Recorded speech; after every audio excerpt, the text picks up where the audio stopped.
Hello दोस्तों, welcome to है ना our YouTube channel E Gurukul academy. ठीक है ना। आप सभी का दोस्तों हमारे YouTube channel E Gurukul academy पे आपका फिर से स्वागत है ना। आज हम लोग रिएक्शन का सबसे लास्ट टॉपिक देख रहे हैं और वो है आपका डबल डिस्प्लेसमेंट रिएक्शन। पिछले क्लास में हम लोगों ने देखा था, डिस्प्लेसमेंट रिएक्शन के बारे में पढ़ा था और सब कुछ जाना था। ठीक है ना। कैटलिस्ट के बारे में जाना, कैटलिस्ट कितने टाइप्स के होते हैं ये पढ़े थे। अगर जो लड़के अभी तक वो वीडियोस नहीं देखे हैं और तो काइंडली उनसे रिक्वेस्ट है कि आप जाके पहले वो वीडियो को देखें, एक ऑर्डर में आप लोग देखते आएँ तो आपको सारा कुछ अच्छे से समझ में आना शुरू हो जाएगा। ठीक है ना। तो जो लड़के अगर पहली बार इस वीडियोस पे आ रहे हैं ना, तो वो जाके मेरे प्लेलिस्ट में जाएं, ई गुरुकुल एकेडमी को सब्सक्राइब करें और उनके प्लेलिस्ट में जाएं तो आपको है ना सारे के सारे चैप्टर के प्लेलिस्ट बने हुए हैं। ठीक है ना। तो जिन लड़कों को या लड़कियों को किसी भी चैप्टर में प्रॉब्लम हो रहा है ना, तो वो जाके मेरे प्लेलिस्ट में जाए और वहाँ से एक एक कर आप अपने डाउट को क्लियर करते हुए आगे बढ़ते चले और हमारे साथ तैयारी करते रहे। दोस्तों आइए हम लोग डबल डिस्प्लेसमेंट रिएक्शन के बारे में पढ़ते हैं। The chemical reaction in which one component of both the reacting molecule है ना गेट एक्सचेंज। कहने का मतलब एक यहाँ पे रिएक्टिंग मॉलिक्यूल है आपका बेरियम क्लोराइड और यहाँ पे एक रिएक्टिंग मॉलिक्यूल है आपका सोडियम सल्फेट। अब सोडियम सल्फेट में से कोई एक कंपोनेंट और बेरियम क्लोराइड में से कोई भी एक कंपोनेंट मतलब क्या चीज़, या तो एलिमेंट बेरियम हो या तो क्लोरीन हो, या तो यहाँ पे सोडियम हो या तो सल्फेट हो। ठीक है ना। एक्सचेंज करते हैं है ना। इसका मतलब यहाँ एक्सचेंज होगा तो ये भी एक आयनिक कंपाउंड है दोस्तों, ये भी एक आयनिक कंपाउंड है। ठीक है ना। अब आयनिक कंपाउंड आप कैसे पकड़ लिए सर, तो यह मेटल के साथ नॉन मेटल है, मेटल के साथ नॉन मेटल है। तो इस तरह के जो कंपाउंड बनते हैं ना दोस्तों, वो आपका मेटल के साथ वहाँ पे निगेटिव रेडिकल है ना, तो पॉजिटिव निगेटिव आयनिक कंपाउंड का फॉर्मेशन होता है दोस्तों। ठीक है। अगर आप ध्यान से देखें कि सर ये रिएक्शन कैसे हुआ, कुछ समझ में नहीं आया, तो मैं इसको तोड़ रहा हूँ दोस्तों। ध्यान से देखिएगा कैसे मैं तोड़ रहा हूँ। हम जानते हैं कि बेरियम का जो सर वैलेंसी होता है ना, वो +2 होता है, जबकि क्लोरीन का होता है माइनस में। क्योंकि यहाँ दो एटम था तो यहाँ पे 2 मॉलिक्यूल के रूप में टूट जाएगा। ठीक। इसके अगर यहाँ पे अगर तोड़ना चाहे दोस्तों तो ये हो जाएगा 2Na+ और यहाँ पे हो जाएगा सर SO4 2-। हमने ब्रेक कर दिया। अब होगा क्या, ये इस कंपोनेंट का पॉजिटिव पार्ट इस कंपोनेंट के नेगेटिव पार्ट से कंबाइन करेगा और इस कंपोनेंट का नेगेटिव पार्ट इस कंपोनेंट के पॉजिटिव पार्ट से कंबाइन करेगा। अपोजिट चार्ज के बीच में अट्रैक्शन होता है दोस्तों, और अट्रैक्शन होने की वजह से आयनिक कंपाउंड बनेगा है ना, with the help of ionic bond। ठीक है। अब देखिए कैसे बन रहा है दोस्तों, तो यहाँ पे प्लस वाला इसके साथ कंबाइन करेगा दोस्तों, तो आप ही बताइए +2 -2 वैलेंसी कैंसिल हो जाएगा और प्रोडक्ट को आप सटा के लिख दीजिए बेरियम सल्फेट +-2 और यहाँ पे +2, दोनों चार्ज फिर से कैंसिल हो जाएगा और प्रोडक्ट बन जाएगा सर आपका 2NaCl। ठीक है ना। तो प्लस माइनस यहाँ से कैंसिल हुआ, प्रोडक्ट बन गया आपका 2 times of NaCl, plus minus यहाँ भी कैंसिल हुआ। और इस तरह से देखिए दोस्तों, किसी भी आयनिक कंपाउंड को आप आयंस में उसके रिस्पेक्टिव कंपोनेंट आयंस में आप ब्रेक कर दीजिए, पॉजिटिव और निगेटिव। पॉजिटिव वाला को निगेटिव के साथ कंबाइन करके लिख दीजिए। ठीक है ना। और निगेटिव वाला को पॉजिटिव वाले के साथ अल्टरनेट करके कंबाइन करके लिख देंगे दोस्तों, और इस तरह से आपका एक कंपाउंड बन जाएगा बेरियम सल्फेट। अब एग्जाम में क्वेश्चन आपको डायरेक्ट ऐसे तो देगा नहीं, कंप्लीट द रिएक्शन। आपको बोलेगा कि एक कंपाउंड है एक्वा सॉल्यूशन में, कलरलेस कंपाउंड A है, दूसरा भी कंपाउंड B है जो भी एक कलरलेस कंपाउंड है। ठीक है ना।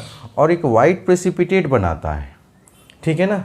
बेरियम सल्फेट का बोल देगा कि बेरियम सल्फेट का एक वाइट प्रेसिपिटेट बना रहा है, तो बताइए A क्या था B था, तो आपको तो जवाब दे ही दिया कि बेरियम सल्फेट बना रहा है ना। क्या बना रहा है दोस्तों, बेरियम सल्फेट। तो बेरियम को आप इधर वाले से कंपेयर कर लीजिएगा कि बेरियम जो होगा अगर क्लोरीन के साथ मिलेगा तो बेरियम क्लोराइड रहा होगा A product, A substance reactant, और B क्या रहा होगा, तो सल्फेट को सोडियम के साथ कंबाइन कर लीजिए तो सोडियम सल्फेट रहा होगा है ना। तो एक बार आप अपना समय लीजिए। ठीक है।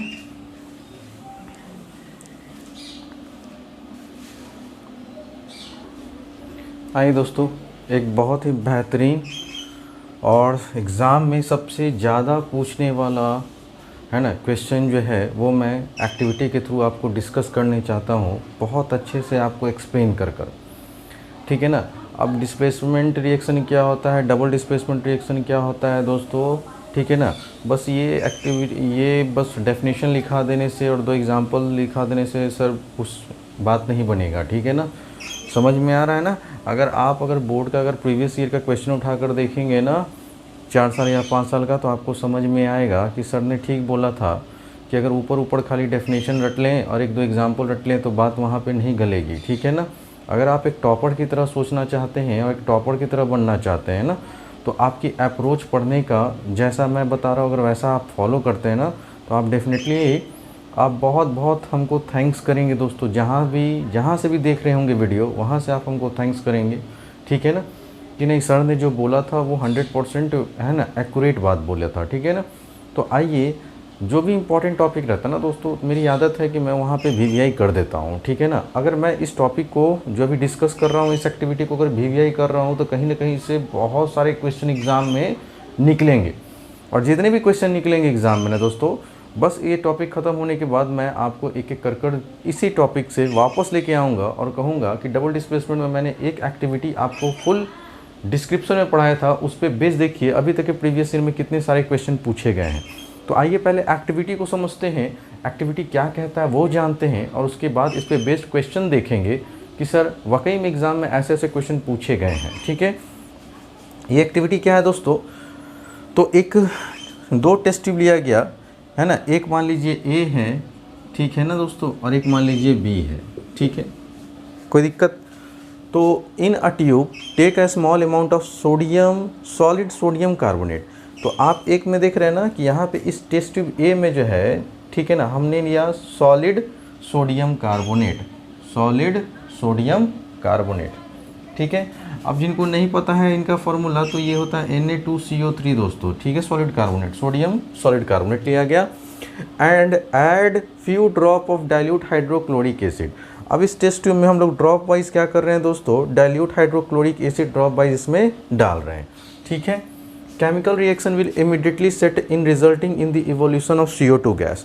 जैसे ही आप इसमें डाइल्यूट HCl डालें सोडियम कार्बोनेट पे ना, तो एकदम रैंडमली एकदम जो है ये रिएक्शन होना शुरू हो जाएगा ब्रिस्क एफर्वेसेंस के साथ, मतलब उबाल आएगा, बुलबुला आएगा दोस्तों, ठीक है।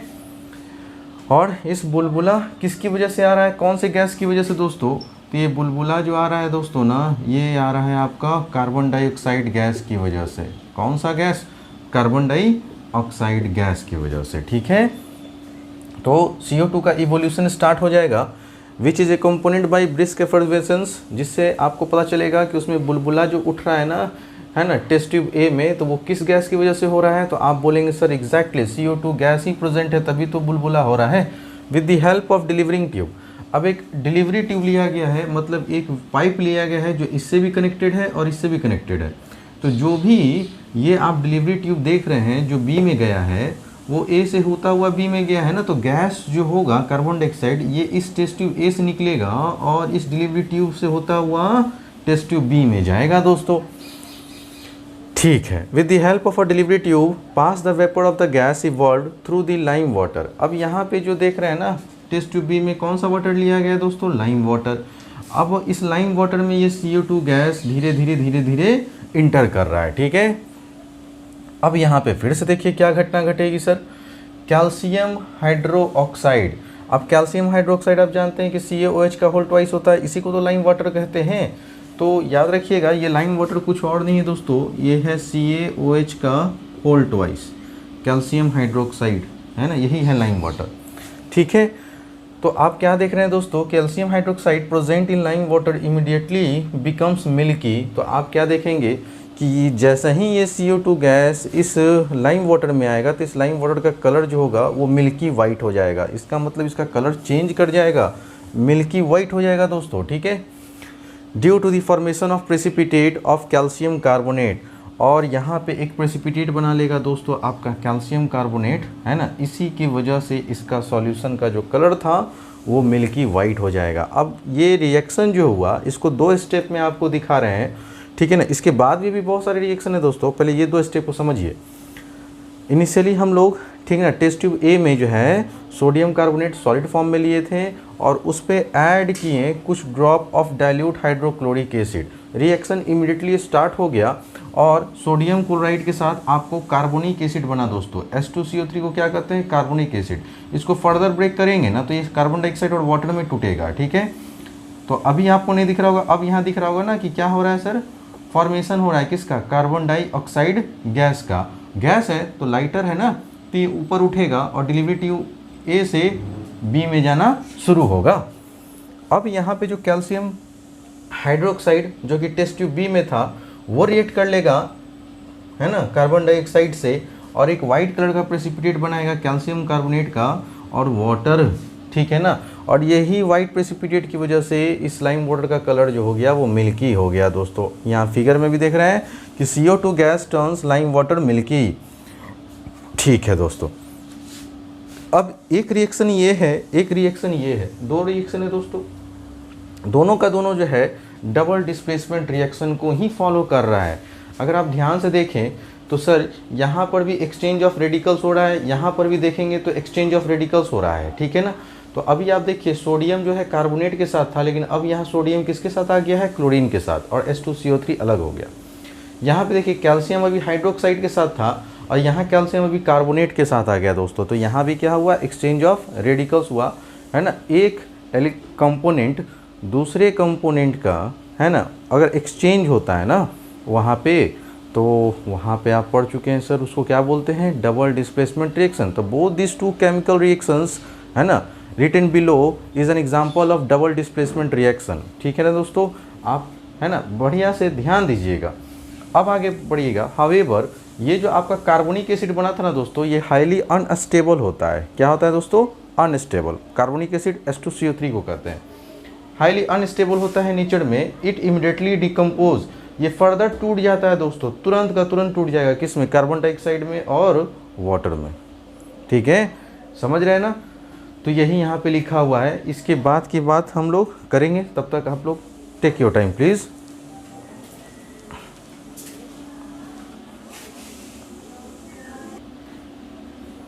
आइए फ्रेंड्स, अब हम लोग, है ना, अभी तक देखे थे कि सर ये जो दोनों रिएक्शन था, कौन कौन? सोडियम कार्बोनेट और कैल्शियम हाइड्रोक्साइड वाला, ये दोनों का दोनों क्या था दोस्तों? एग्जांपल था डबल डिस्प्लेसमेंट रिएक्शन का ही।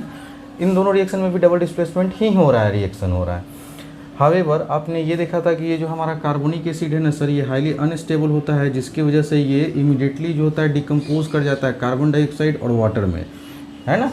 तो यहाँ तक की हमने बात देखी है अभी तक, ठीक है दोस्तों। अब आगे देखिए,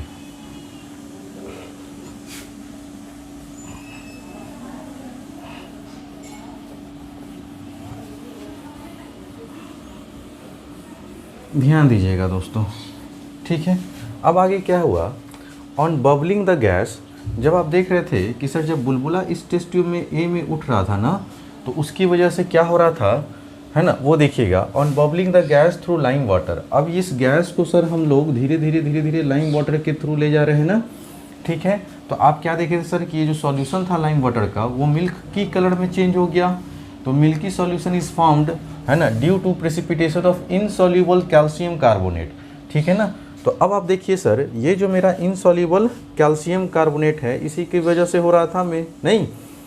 it is interesting to note that if carbon dioxide is pass through lime water.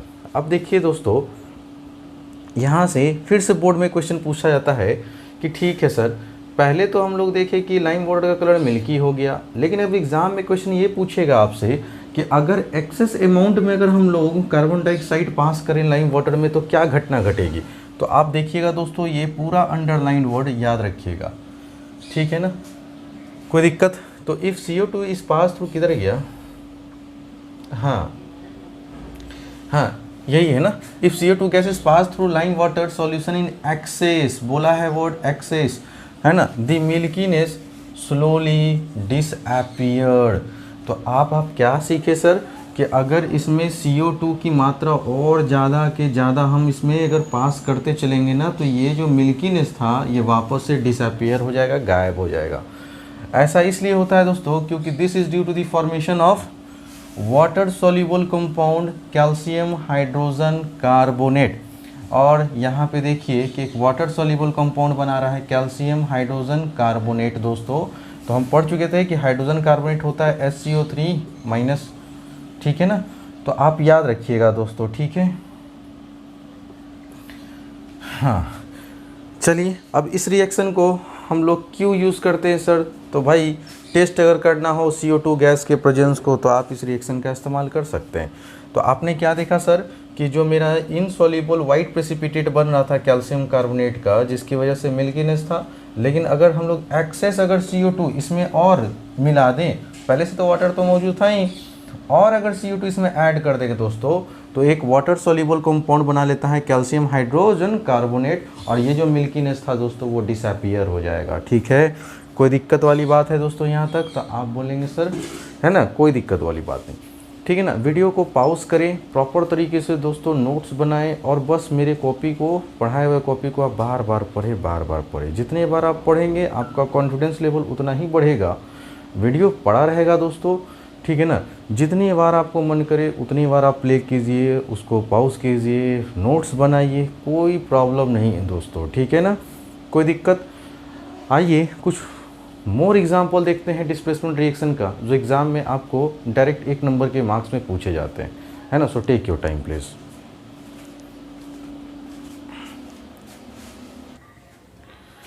आइए दोस्तों, है ना, कुछ बेहतरीन एग्ज़ाम के क्वेश्चन, है ना। ये सारे क्वेश्चन दोस्तों डायरेक्ट आपको एग्ज़ाम में पूछे जाएंगे, जिस लैंग्वेज में लिखा गया है उसी लैंग्वेज में, है ना। इसलिए आप लोग लैंग्वेज को बहुत अच्छे से पढ़ेंगे, ठीक है ना, क्योंकि एग्ज़ाम में जो भी क्वेश्चन होता है दोस्तों वो कुछ ना कुछ हिंट दे के क्वेश्चन पूछेगा। डायरेक्ट आपको रिएक्शन बहुत कम ही चांसेस से देखने को मिलता है, ठीक है।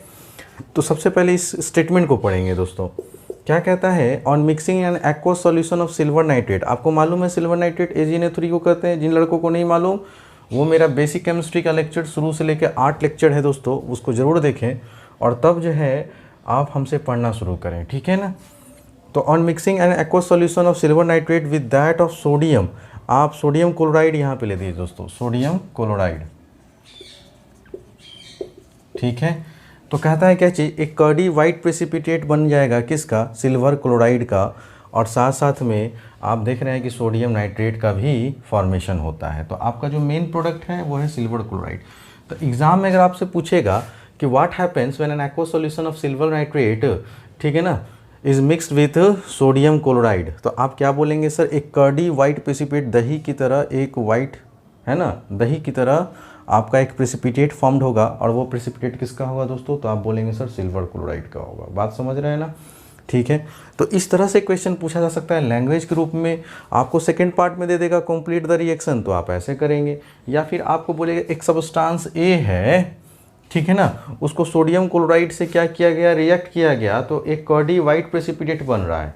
या एक सब्सटेंस ए है, वो बी से रिएक्ट करने के बाद एक कर्डी वाइट प्रेसिपिटेट बना रहा है, तो बताइए ए, बी और सी क्या था?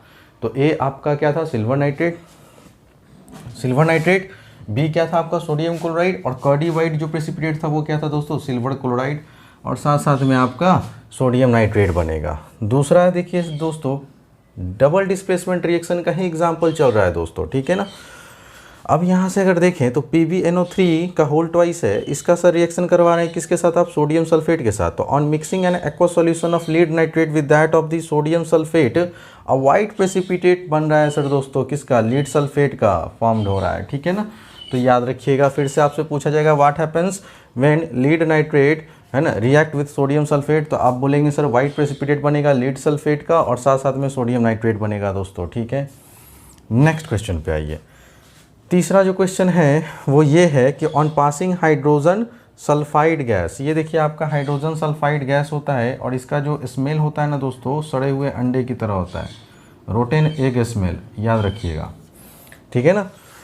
तो हाइड्रोजन सल्फाइड गैस को आपको पास करना है aqua solution of copper sulphate के साथ, तो आप क्या देखेंगे कि एक ब्लैक कलर का प्रेसिपिटेट बनेगा कॉपर सल्फाइड का, ठीक है ना। तो याद रखिएगा दोस्तों, ये क्वेश्चन आपको बहुत तरीके से पूछा सकता है कि what happens when hydrogen sulphide gas is pass through copper sulphate solution, तो आप बोलेंगे सर कि black precipitate of copper sulphide plus sulphuric acid is form. दूसरा लैंग्वेज इसका क्या हो सकता है दोस्तों कि कंपाउंड ए है और एक कंपाउंड बी है। कंपाउंड बी का जो स्मेल है ना, एक गैसियस कंपाउंड है बी, जिसका स्मेल क्या है? रोटेन एग स्मेल है। तो जैसे ही रोटेन एग स्मेल आया, दिमाग में क्लिक कर जाना चाहिए, अच्छा ये तो हम सर पढ़ाए थे हमको, जिसमें आप बोले थे कि कॉपर सल्फेट को hydrogen gas, hydrogen sulphide gas, उसी का तो रोटन स्मेल होता है, इसे पास करवाएंगे तो डबल डिस्प्लेसमेंट वाला रिएक्शन होगा और कॉपर सल्फाइड एक ब्लैक कलर का प्रेसिपिटेट बनेगा और साथ साथ में सल्फ्यूरिक एसिड एक्वस में बनेगा दोस्तों। ठीक है, उम्मीद करता हूँ कि यहाँ तक आपको सारी बातें समझ में आ गया होगा। अब देखिए इसी रिएक्शन को मैं तोड़ कर आपको समझाने की कोशिश करता हूँ कि आप डबल डिस्प्लेसमेंट रिएक्शन अगर आ गया, ठीक है ना, अगर आप रिएक्टेंट लिख दिए तो आप समझिए कि ऑटोमेटिकली आप प्रोडक्ट भी लिख दिए। कैसे दोस्तों? तो देखिए एक बार फिर से सीखिए जिनको प्रॉब्लम हो रहा था। देखिए सबसे पहले इसको तोड़िए तो ये पॉजिटिव में टूटेगा और ये नाइट्रेट मोनोवैलेंट नेगेटिव रेडिकल होता है, जबकि आप यहाँ पढ़े थे कि सर सोडियम जो होता है मोनोवैलेंट पॉजिटिव रेडिकल होता है और क्लोराइड मोनोवैलेंट नेगेटिव रेडिकल होता है। तो प्लस ये माइनस के साथ कंबाइन करेगा, ये माइनस इस प्लस के साथ कंबाइन करेगा दोस्तों, और आपका देखिए प्रोडक्ट आराम से लिख दीजिए Ag और यहाँ पे Cl और यहाँ हो जाएगा Na और फिर हो जाएगा NO3। तो मेटल को पहले लिखा जाता है और रेडिकल को बाद में, मेटल को पहले रेडिकल को बाद में। बड़ा आसान से बन गया सर। आइए थर्ड नंबर देखिए, सेकंड नंबर है ना, एकदम अच्छे से पढ़ेंगे दोस्तों। देखो पढ़ना है तो अच्छे से पढ़ो और पढ़ाना भी है तो अच्छे से पढ़ाओ ना, तब मज़ा आता है ना पढ़ने में पढ़ाने में भी। ठीक है, आइए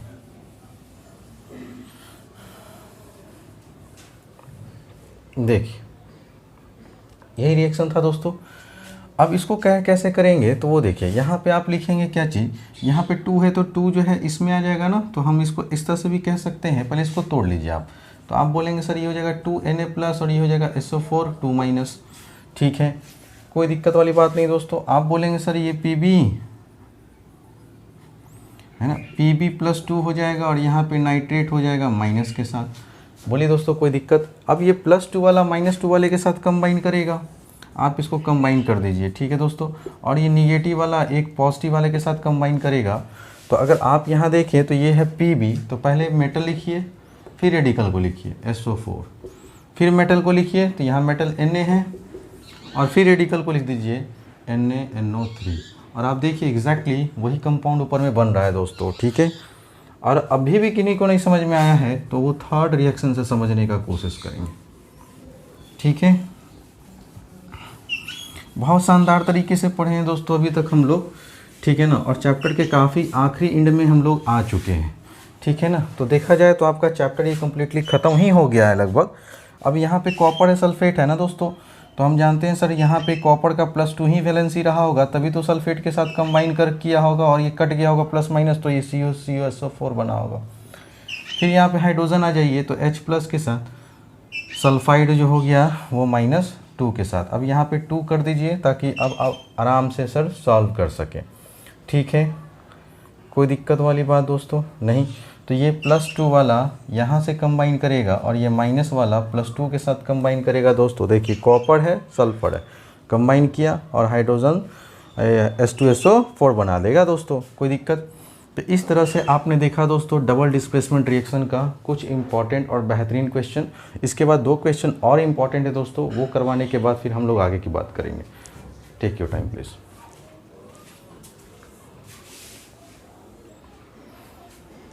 आइए दोस्तों, है ना, कुछ और एग्जांपल जो कि डबल डिस्प्लेसमेंट रिएक्शन का है वो देख लेते हैं हम लोग। On adding A small amount of barium hydroxide, आप देख रहे हैं सर बेरियम हाइड्रोक्साइड का रिप्रेजेंटेशन होता है BaOH का ऑल्टवाइज नहीं। तो ये जो आपका बेरियम हाइड्रोक्साइड है, अगर इसको अमोनियम क्लोराइड के सॉल्यूशन में मिक्स कर दिया जाए तो जो प्रोडक्ट बनता है दोस्तों वो याद रखेंगे बेरियम क्लोराइड बनेगा और अमोनियम हाइड्रोक्साइड बनेगा। ठीक है, ध्यान से मेरी बातों को समझिएगा। ये जो अभी का रिएक्शन अभी आपके ऊपर जो दिख रहा है पहला रिएक्शन, बेरियम हाइड्रोक्साइड का अमोनियम क्लोराइड के साथ जब रिएक्शन होता है दोस्तों, तो एक टेस्ट ट्यूब में जब करवाएंगे ना, अगर उस टेस्ट ट्यूब के आप अपने हथेली से अगर छुएंगे ना उस टेस्ट ट्यूब को, जैसे मान लीजिए टेस्ट ट्यूब है, अगर इसको हम टच करेंगे तो हमको एक कूलिंग सेंसेशन देगा। इसका मतलब एक ठंडापन का एहसास होगा। जब अगर ठंडापन का एहसास होता है दोस्तों, तो हम एक तरफ ये भी कह सकते हैं कि सर कि डबल डिस्प्लेसमेंट रिएक्शन का जो नेचर होता है ना, हीटिंग के बेसिस पे वो कैसा होता है दोस्तों? तो आप बोलेंगे एग्जैक्टली सर ये इंडोथर्मिक नेचर का होगा। कैसा नेचर का होगा दोस्तों? इंडोथर्मिक नेचर का होगा। ठीक है, क्योंकि इंडोथर्मिक में आप पढ़ चुके थे कि हीट जो होता है वो रिलीज्ड होता है नहीं, एक्सोथर्मिक में पढ़े थे हीट का रिलीज होता है, लेकिन इंडो में पढ़े थे कि हीट का इवॉल्व होता है। नहीं, तो आपने बहुत सारे एग्जाम्पल देखे थे इंडोथर्मिक के, बहुत सारे एग्जाम्पल देखे थे आपने एक्सोथर्मिक के। तो याद रखिएगा double displacement reaction is a kind of, ठीक है ना, इंडोथर्मिक रिएक्शन। क्लियर है दोस्तों? कैसा पता चला? ठंडापन महसूस होगा अगर आप टेस्ट ट्यूब को छुएंगे अपने हाथों से या अपने हथेली से, तो ठीक है, ये बात याद रखिएगा। दूसरा है ना कि on mixing aqueous solution of hydrochloric acid HCl को का सॉल्यूशन आप सोडियम हाइड्रोक्साइड के सॉल्यूशन में आप मिक्स कर दीजिए। तो आप देख रहे हैं ना सर, है ना, ये क्या है सर, एक एसिड है ना, ये क्या है दोस्तों, एक एसिड है, और ये एक क्या है दोस्तों, बेस है। बेस इसलिए क्योंकि यहाँ OH मौजूद है ना, इसलिए ये बेस हुआ। और एसिड बेस का रिएक्शन क्या कहलाता है दोस्तों? तो आप पढ़ चुके हैं कि सॉल्ट और वाटर बनाता है, और इस रिएक्शन को हम लोग पढ़ चुके हैं, है ना। अगर नहीं जानते तो जान जाइएगा दोस्तों बहुत जल्दी। ऐसे रिएक्शन को कहते हैं दोस्तों न्यूट्रलाइजेशन रिएक्शन के भी नाम से जानते हैं, ठीक है ना। ध्यान दीजिएगा कि कभी भी कोई acid, whenever an acid react with a base then always salt and water is formed, such kind of reaction is known as neutralization reaction. One more example of neutralization is given below. When nitric acid HNO3, कौन सा acid है दोस्तों ये? तो आप बोलेंगे sir ये तो नाइट्रिक एसिड है, ठीक है ना।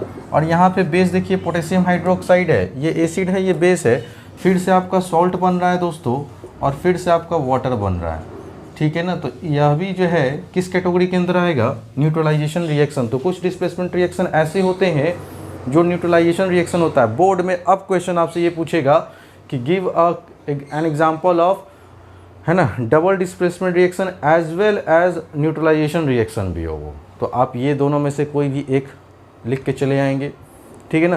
कहेगा give an example of double displacement endothermic reaction, तो आप ये एग्जांपल दे के आएंगे दोस्तों, बेरियम वाला।